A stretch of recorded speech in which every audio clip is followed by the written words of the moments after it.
Welcome to Valley Boys TCG, CK here, and we've got some Battle Spirit Saga gameplay for you. This time we are running blue. We're finally running a blue deck, and it's not mill, it's actually blue. I guess Golem is the end game here. And we're going against a green ants deck, so a fun little matchup here. Nothing too high tier meta for this first round here. We've got some fun decks going. We have the Enchained Arena. They get the little Mantis out already.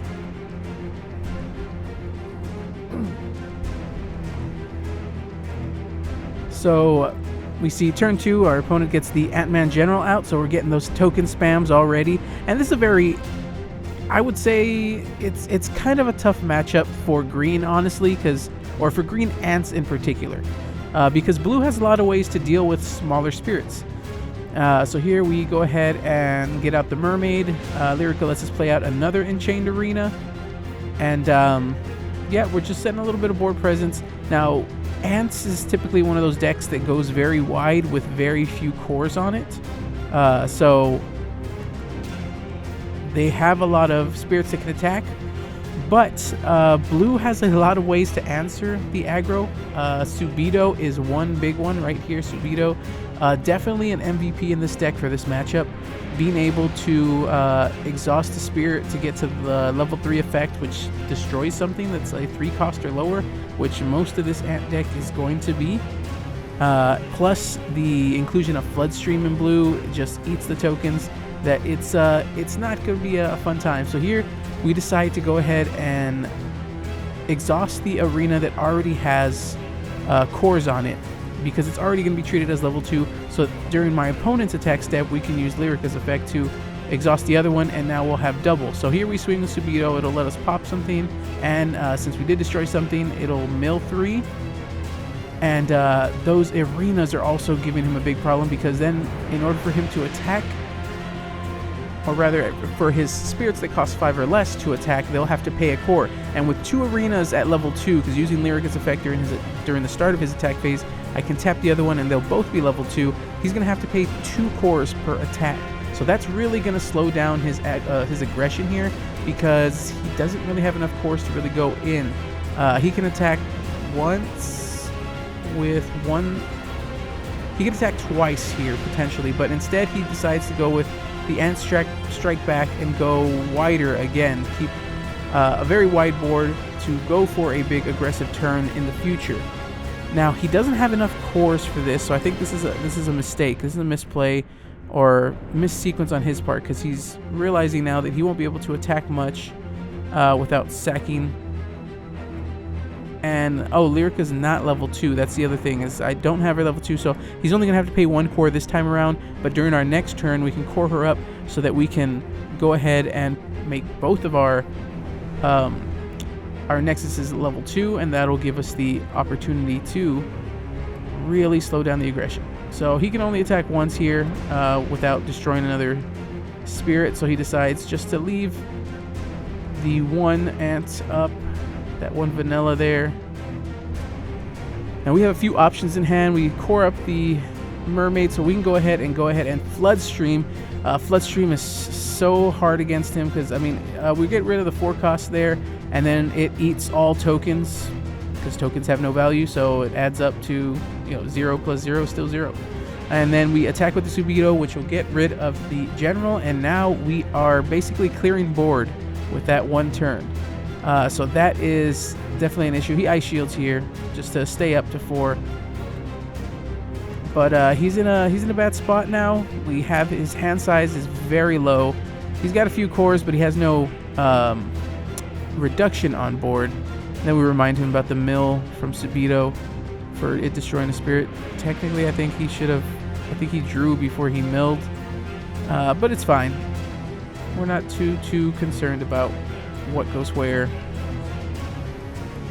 So he decides to pay the 4 for the card draw, charge draw there. I personally like charge draw in certain. I like it. I'm going back and forth between. I know Star Blessed is the better draw card, but sometimes I feel like having charged has a little more versatility. And then he's about to do the ants, but then he realizes he doesn't have enough cores. So he just ends up having to pass. He sets a burst and passes. So here we go. We got a block Golem out, which is going to be another issue for him because now it can block his 5 and fewer. So basically all his tokens would be blocked. As long as I have a Soul Core on a Nexus, which we make sure to keep that going. And this is what makes Blue so different. Blue, I mean, as we've already come to understand, Blue is very Nexus reliant. And so here we do the same thing with Subito. We attack, we core up, and then he triggers another Ice Shield, and we decide to just end turn there. Since our Mermaid is level 2, during their turn, we can go ahead and tap our Nexus at the start of their attack phase, and then he'll have to end up paying 2 cores per attack for anything that costs 5 or fewer. So we've got a little bit of a defensive wall set up against him, and you can see in his hand he just has big spirits.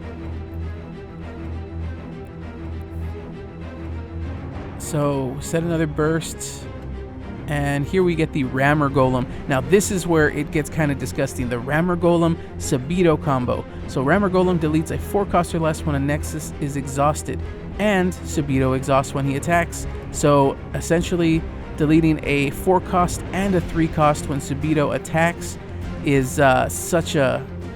So he mills from the Subito effect there. But yeah, it is such a controlling presence. Once you get Subito with Rammer Golem on board, any sort of aggro or low-cost decks are just in a very, very bad spot. And then we have the Blocker Golem. So here we have basically the game locked down.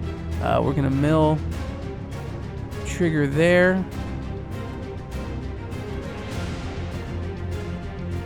And we realize he's got no way to stop it, so we take the game there. Yeah, Rammer Golem from the starter deck with Subito is such a good anti-aggro combo, as long as you can survive long enough to get there.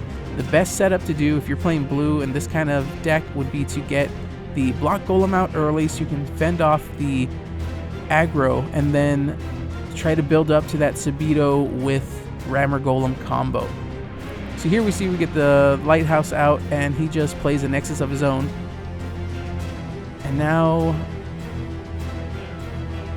thinking we have, yep, we got an early Rammer Golem out, and then we get an Enchained Arena. And so we decided to core up the Enchained Arena because we don't need the Lighthouse cored up. And he's got nothing on board, but we decided to just pass turn here without chipping him life. We don't want to give him too many resources. I think the resource choke is where we want to go for it.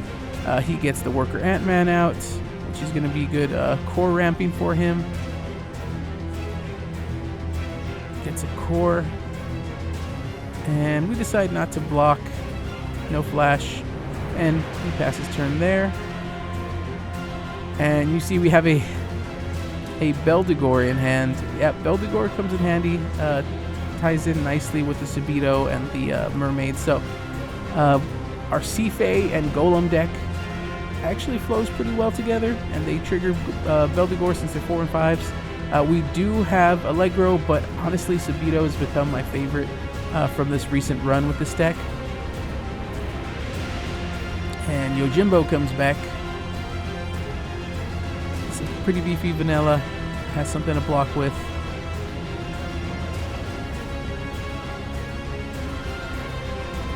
So now we get the Block Golem out. Now Block Golem's going to be obviously a key piece of what we want to do here.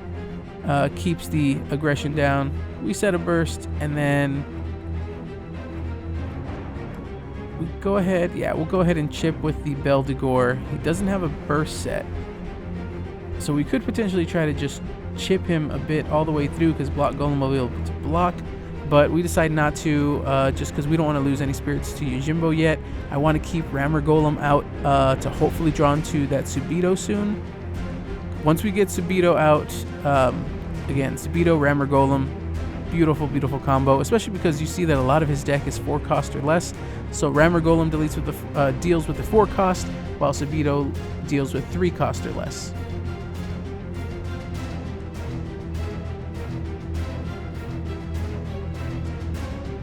So we got some core management here. And he decides to pay to get the Archduke King Taurus. So King Taurus is going to come down. He's a really good token creation specialist here in green. The Archduke probably gets a little more love than the Queen Ant now. Although they both have their focus. It just depends on how you like to build.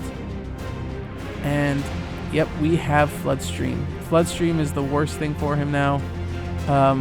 I may have done that too early. I should have waited for another turn so that he could have used King Taurus to create a token. That way we could have eaten the token. But we swing with the Beldegor. He blocks. We get to swing with the Golem to mill. Now, the thing is, we don't have the Soul Core on the Nexus anymore, so we won't be able to block.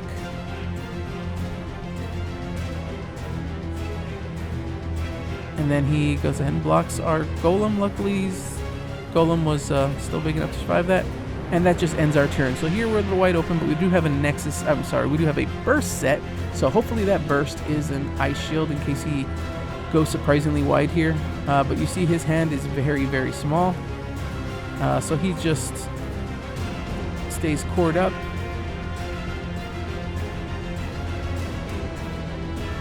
Ant City is also cored up, so he'll be able to create a token. Core up the token. Should be coring up the token. I'm not sure why he's not coring up tokens. Simply Ant City. Oh, but we have a Dream Bomb, and that is going to hurt because Dream Bomb is going to get rid of the Nexus and the Archduke and basically clear his board here.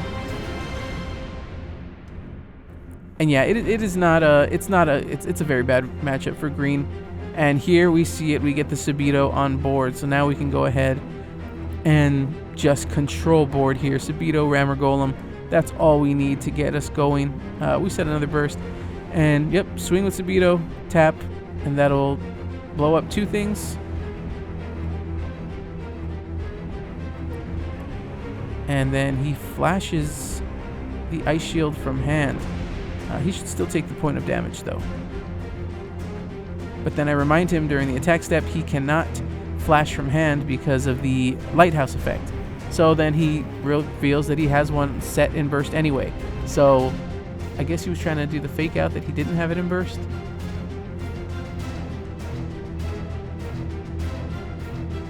And so now he's got to pay full value to get Archduke out. But he's got plenty of cores to work with, so he can get there. Looks like he's going to have to set another burst.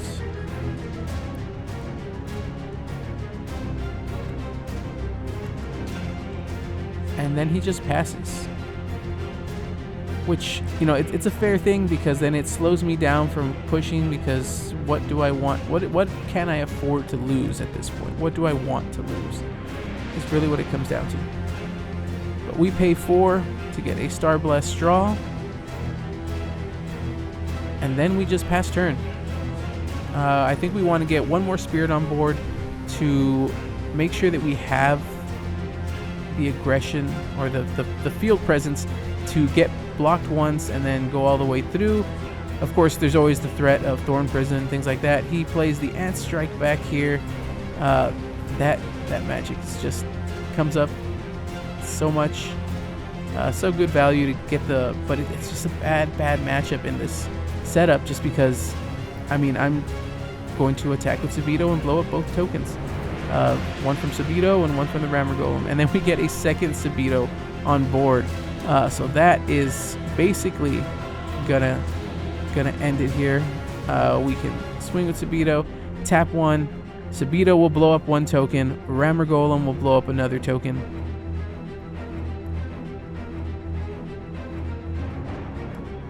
And so we're just clarifying who's doing what. Yeah, he's trying to get tokens on board, but they are not sticking around. Blue just eats when it comes to tokens. And so he has to decide if he wants to block. We do have the boosts from both, but it's not enough. I'm going to say the Nexus should boost us too because we're level 3, but it won't be enough. Go ahead and swing here. Milling again. We can actually get some pretty good mill off now. Now the deck isn't designed for the mill, but it can mill. And so he just triggers the Ice Shield there. and sets another burst, presumably another Ice Shield. And then I reminded about Lighthouse, but then I remembered, oh no, Lighthouse is only during the attack step. So main phase, you can still use whatever color. So he's still able to get his draw out to get some more pieces going. I think here he's realizing he can't use Ant Strike Back. It's just going to get blown up. His board just gets blown up with Ant Strike Back. So he goes ahead and goes with the Archduke. And just trying to essentially stabilize, stay on board. I realized that I had Beldegor in trash and I could have triggered it when he blocked that Subito. It wouldn't have done anything, except it would have given us the extra body on board for us to be able to go wide enough or go for game last turn. But he had the Ice Shield anyway, so it doesn't matter. And presumably that's another Ice Shield set, so we won't even be able to go for game here, but we can at least trigger it.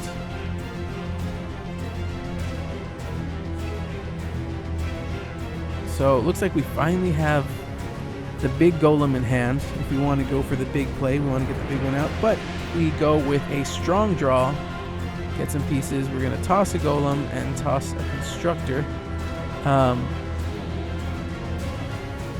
And yeah, we go with the Golem Constructor so that we can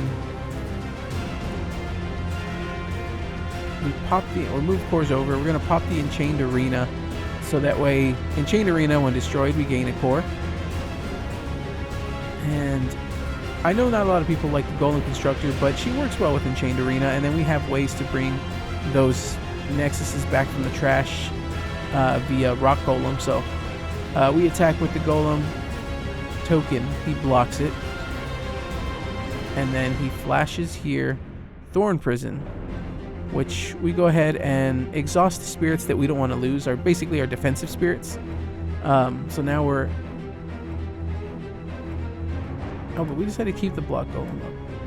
I figured we'd leave the Constructor up, and then I guess we want to mill.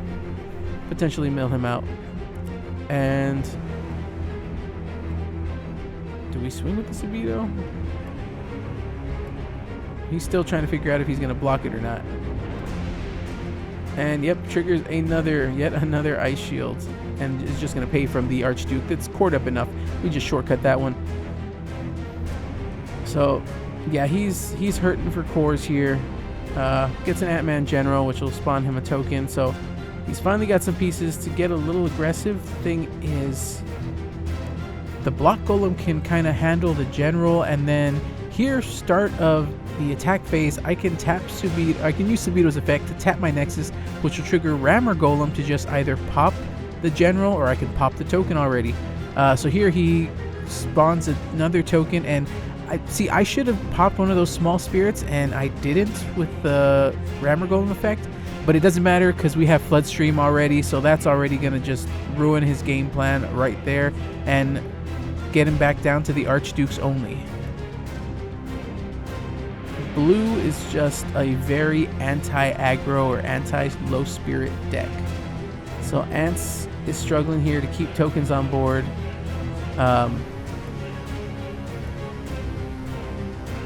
He's getting them back. He's definitely keeps spamming the board, but we can see that he's out of hand here. So he has one token that can block. We have 4 spirits that can go in. He's got no way to stop me. He's got 1 blocker. We have 3, so his hand is exhausted. So this is game, essentially. But we decided to go ahead and pay to get the Colosseum Golem, just because we haven't seen him all game. It's what the deck was built around, and yet we haven't used him. Honestly, the Subito Golem combo, or the Seafae and Golem combo, works just as well without having to rely on Colosseum Golem. So we go ahead and go in. We're able to pop that 1 token, so he can't even block, and we just swing out for game. So fun run with the blue deck. It is very anti-aggro, so hope you guys enjoyed, and hope you guys come back next time.